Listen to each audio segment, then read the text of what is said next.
Morning, everyone. Today we are going to celebrate Buddha's birthday ceremony. Actually, this is the day, a Buddha Day ceremony. Why this called a Buddha Day? Because a very significant three events of the Buddha happened on this May full moon day. Those are the birthday of the Buddha and attain to the enlightenment and passing away. These three significant things happen on the same full moon day on May. Buddha was born in May full moon day, attained to enlightenment on May full moon day, and Buddha passed away on May full moon day. Then all the Buddhist world celebrate this Buddha Day.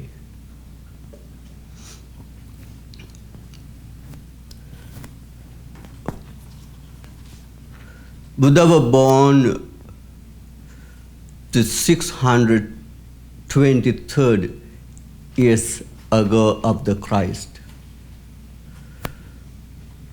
In those days in India, the Lumbini Park.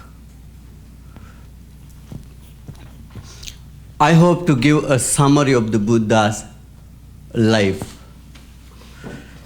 Buddha was born to a royal family, Sakyan family. This is the kingdom of Sakyans. The Buddha's father was a Subodha, King Subodha. Mother was a Queen Maya.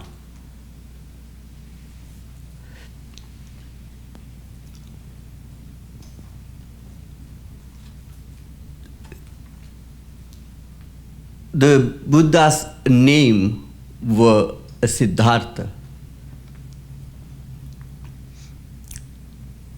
Then Siddhartha Bodhisattva, born to royal family and grow up with all the luxuries.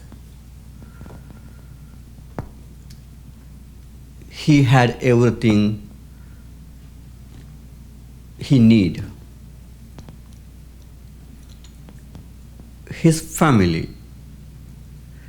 the King Subodha especially, were very careful to give him to all the luxuries, not feel any bad or any worries.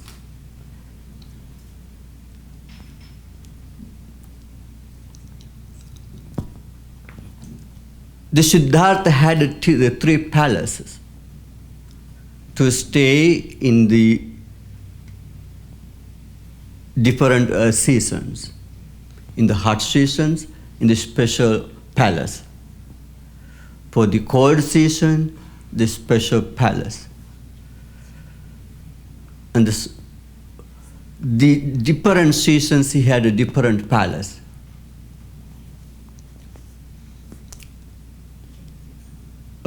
Those called Ramya, Suramya, Subha.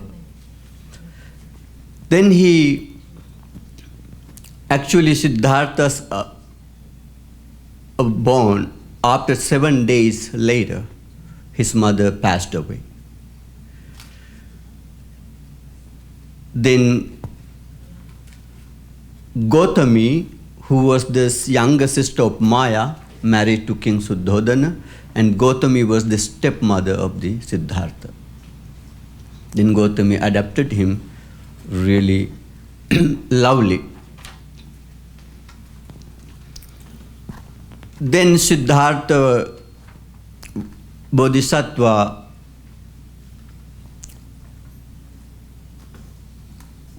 went to study, and he got all the acquisitions the princess need.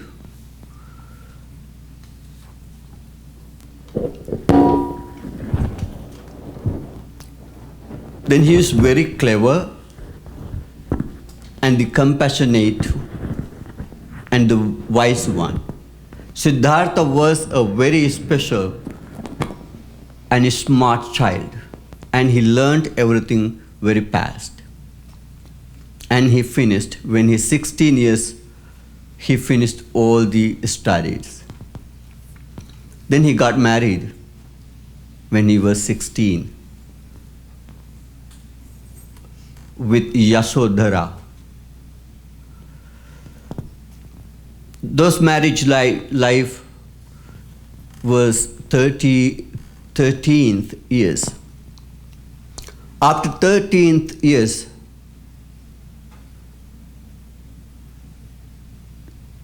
the Yasodhara gave birth a child called Rahula. In this life, Siddhartha always were looking for something else. He's growing with very luxury life, but he wasn't satisfied. He was very curious with the unsatisfactoriness.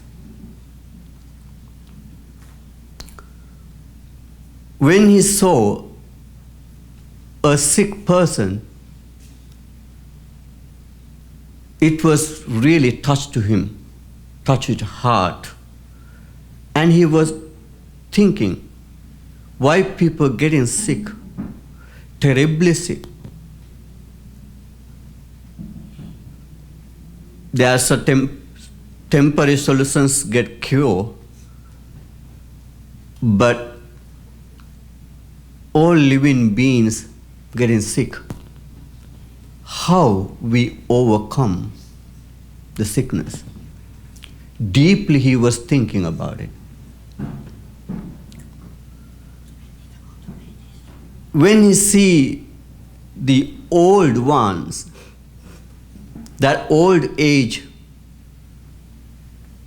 is a difficult time of life.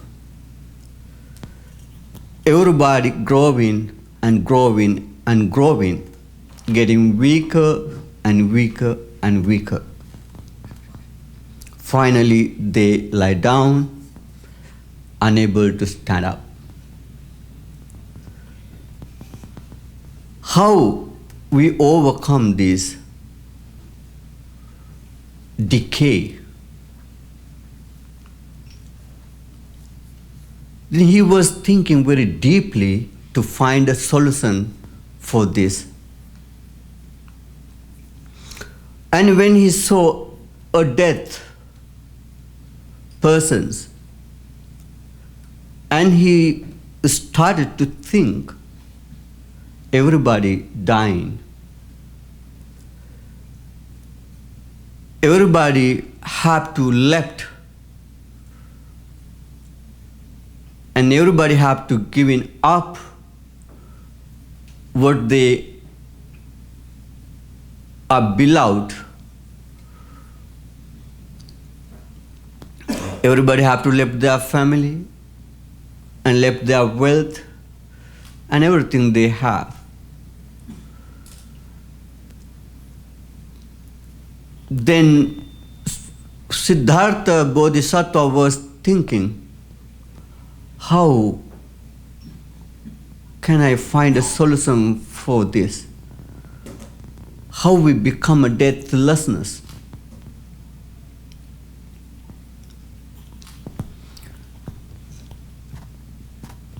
Then when he see a recluse, the recluse who renounced the house and went to forest and meditate, try to find out the peace and calmness. When he see, it was very impressed by them. The recluses are really look like the peaceful ones. They don't have any bondage, any attachment. They are wanderers. They are beggars. They are homeless ones. They don't have a home to take care. They don't have family to take care. They don't have anything to be worried. They are free and really happy. Then Siddhartha Bodhisattva was thinking, going forth.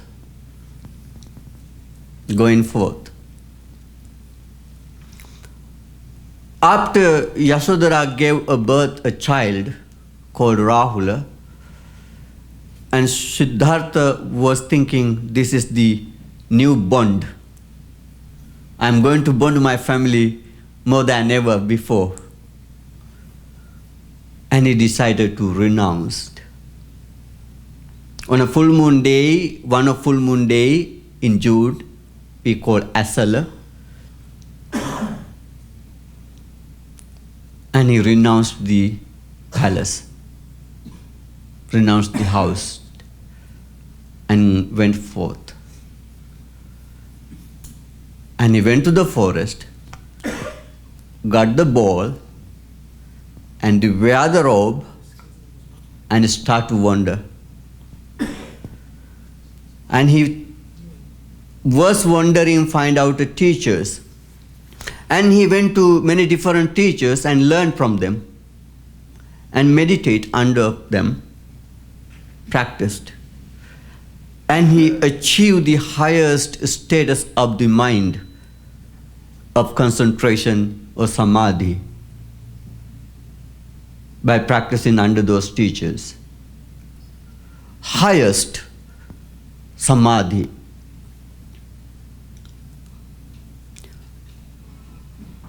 The Rupa Jhana and Arupa Jhana, the ascetic Siddhartha achieved those highest samadhi. But he wasn't satisfied. He didn't satisfied. And he thought samadhis are temporary. It's not the completely freedom. Then he left those teachers and he started to practice self-mortification. Self-mortification. And he gave suffering himself a lot.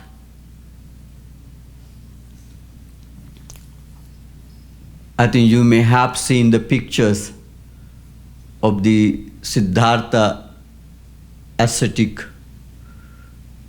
or the practice that self-mortification. He was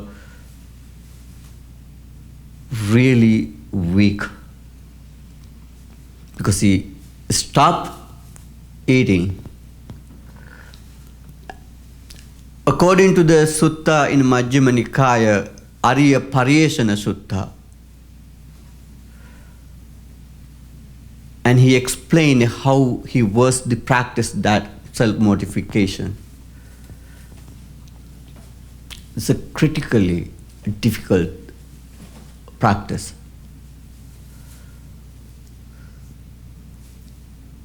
Then he kept practicing, but he was weak, never any development.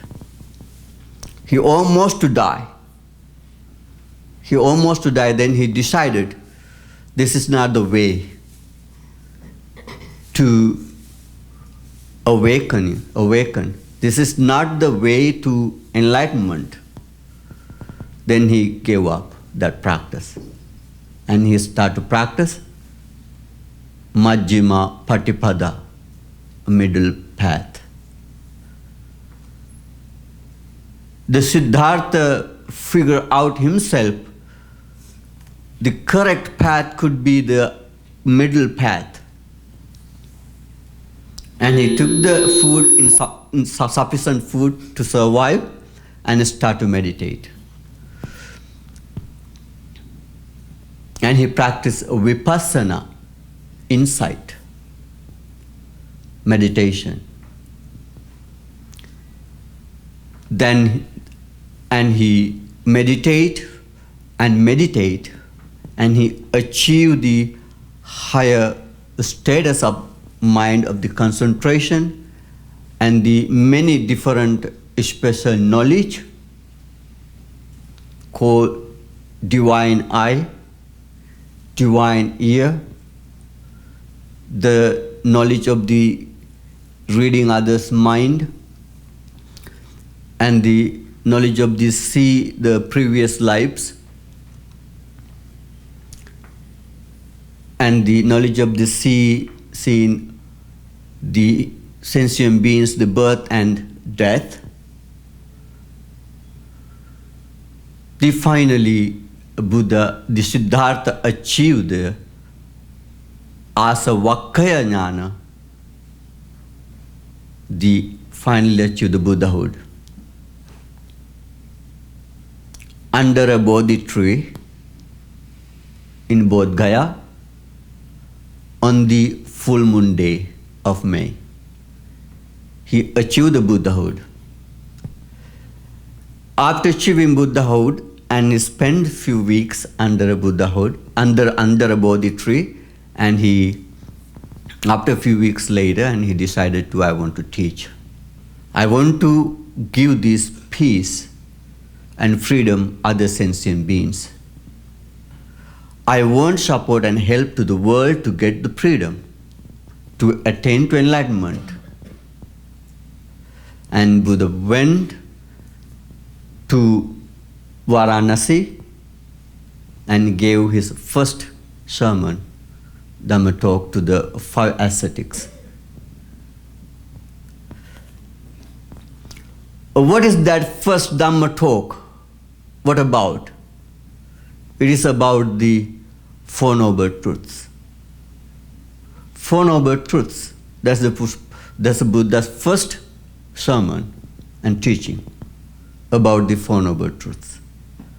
This is the truth Buddha found out. This is not the truth Buddha made. This is the truth forever. What are those? Those are the unsatisfactoriness, suffering, dukkha. Dukkha is the first truth. It is not made by Buddha. It is the truth for everyone forever. Dukkha, unsatisfactoriness or suffering. Everybody experience this unsatisfactoriness in their life.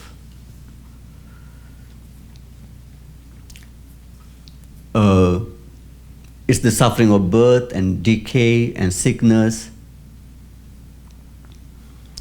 and the things not able to achieve whatever we need, and the separation from the beloved ones, and the have to be associated the unbeloved ones,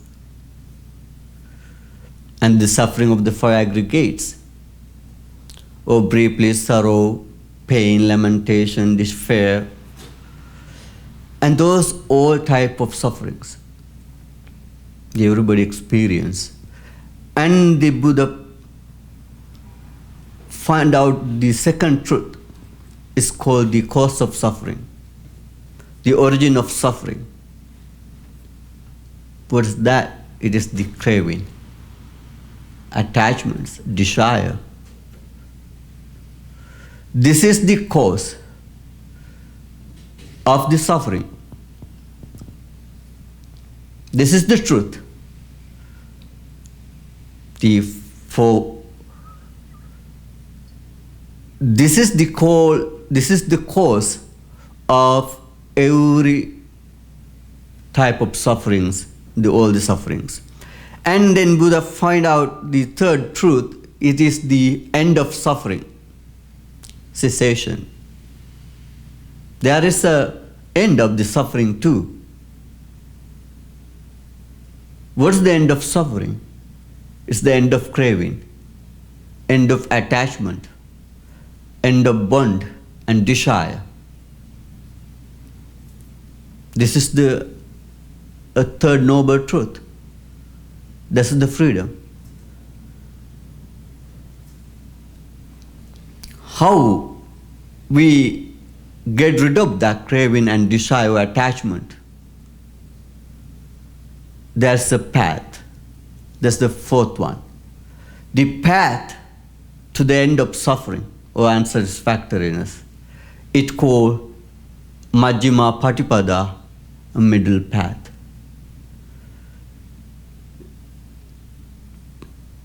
There's three practices for that. It's the practices of the morality, good conduct, and practices of the concentration, samadhi. First one, sila, morality. Second one, samadhi, concentration, the practices and development of the concentration.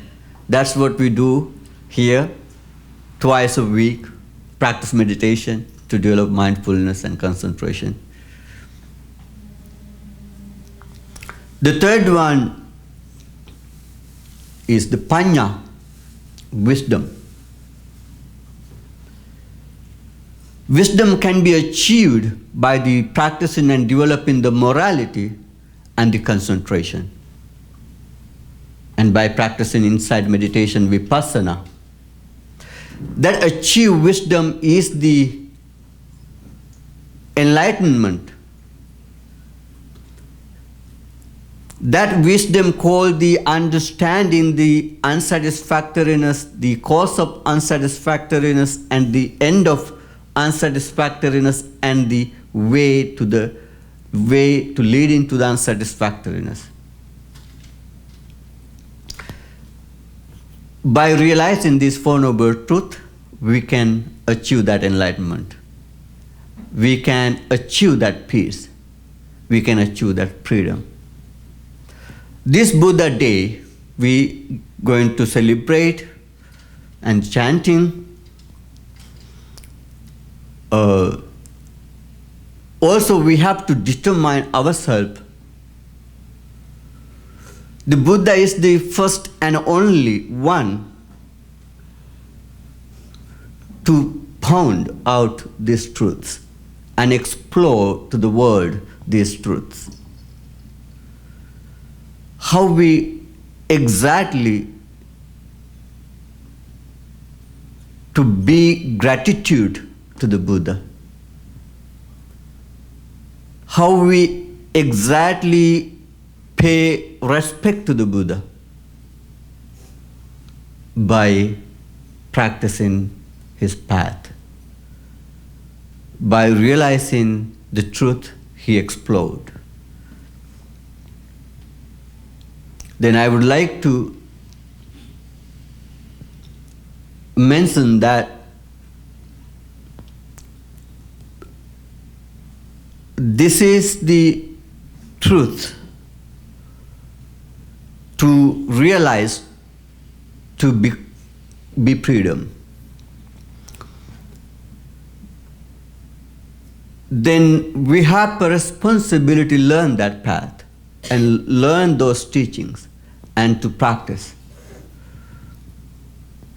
That's how we respect to the Buddha. And exactly. That's the exactly way to respect to Buddha. Because we are in the samsara. We are in the circle of birth and death.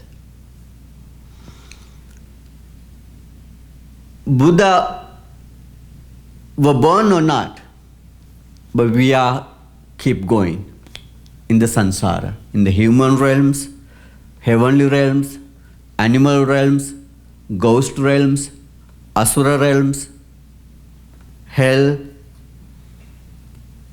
We are keep going according to our karma, whatever we do. Finally, I want to mention the Buddha's advice for us. The Buddha's advice for us is Sabba papassa akarana kusalassa upasampada sachitta pariyo dapanang etang buddhana sasana. This is not only this Buddha's advice. This is the old Buddha's advice for the human beings. Avoid bad and unwholesome.